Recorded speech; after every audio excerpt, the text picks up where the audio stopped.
പണപ്പെട്ടിക്ക് വേണ്ടിയിട്ടുള്ള ചർച്ചകൾ തുടങ്ങിയിരിക്കുകയാണ് കേട്ടോ ആദിലയും നൂറയും. ഇന്നലെ രാത്രിയുള്ള സംഭാഷണങ്ങളായിരുന്നു കേട്ടോ.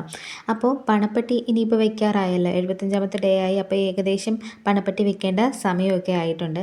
അപ്പോൾ ഈ പണപ്പെട്ടി എടുക്കുന്നതിനെ പറ്റിയാണ് ഇവരുടെ സംഭാഷണം. നമുക്ക് പൈസയാണ് ആവശ്യം, ഫെയിം നമുക്ക് ഇവിടെ നിന്ന് കിട്ടുന്നുണ്ട്. നൂറ പറയുന്നു പണപ്പെട്ടി ഞാൻ എടുക്കാം, ആദിലയോട് ടോപ്പ് 5 വരെ നിൽക്കണമെന്നാണ് പറയുന്നത്. ആദില പറയുന്നുണ്ട് അത് പറ്റില്ല, എൻ്റെ സംസാരമൊന്നും ആർക്കും ഇഷ്ടപ്പെടില്ല, ബേബി ടോപ്പ് 5 വരെ നിന്നാൽ മതി, ഞാൻ പണപ്പെട്ടി എടുക്കാമെന്നാണ് ആദില പറയുന്നത്. പണപ്പെട്ടി വെച്ച് കഴിഞ്ഞാൽ 3 ദിവസം വരെ നമ്മൾ ആരെയും അത് എടുക്കാൻ അനുവദിക്കരുത്. അപ്പോൾ ആ കാര്യം ഞാൻ നോക്കിക്കോളാം എന്നാണ് നൂറ പറയുന്നത്. നൂറ പറയുന്നത് ബേബിക്കറിയാലോ, ഞാൻ ഏതെങ്കിലും ഒരു കാര്യത്തിൽ സ്ട്രിക്റ്റ് ആയിക്കഴിഞ്ഞാൽ അത് സ്ട്രിക്റ്റ് തന്നെ ആയിരിക്കും, 3 ദിവസം വരെ ആരും അതെടുക്കാതെ ഞാൻ നോക്കിക്കോളാം എന്നാണ് നൂറ പറയുന്നത്. ആദില പറയുന്നു എനിക്ക് ലക്ഷ്മിയെയും സാബുമാനെയുമാണ് പേടി, ഇവർ രണ്ടുമായിരിക്കും ചിലപ്പോൾ പണപ്പെട്ടി എടുക്കാനുള്ള ചാൻസ് കൂടുതൽ, അവർ രണ്ടുപേരും പണപ്പെട്ടി എടുക്കാതെ നോക്കേണ്ടത് നമ്മളാണ്. ഈ ആഴ്ച നമ്മൾ എവിക്റ്റ് ആയില്ല എന്നുണ്ടെങ്കിൽ പണപ്പെട്ടി നമ്മൾ തന്നെ എടുക്കണം എന്നൊക്കെയാണ് ഇവരുടെ ചർച്ച.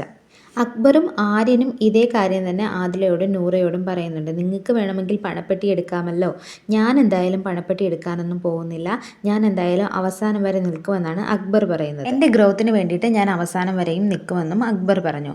ആര്യൻ പറയുന്നത് ഞാൻ പൈസയൊന്നും എടുക്കാൻ പോകുന്നില്ല, എനിക്ക് പൈസയുടെ ആവശ്യമില്ല എന്നാണ് ആര്യൻ പറയുന്നത്. എന്നാൽ ആദിലയ്ക്കും നൂറയ്ക്കും പേടി സാബുമാനെയും ലക്ഷ്മിയെയുമാണ്. 75 ദിവസങ്ങൾ കഴിഞ്ഞതിനാൽ ഇനി പണപ്പെട്ടി വെക്കാൻ വളരെ ചാൻസ് കൂടുതലാണ്.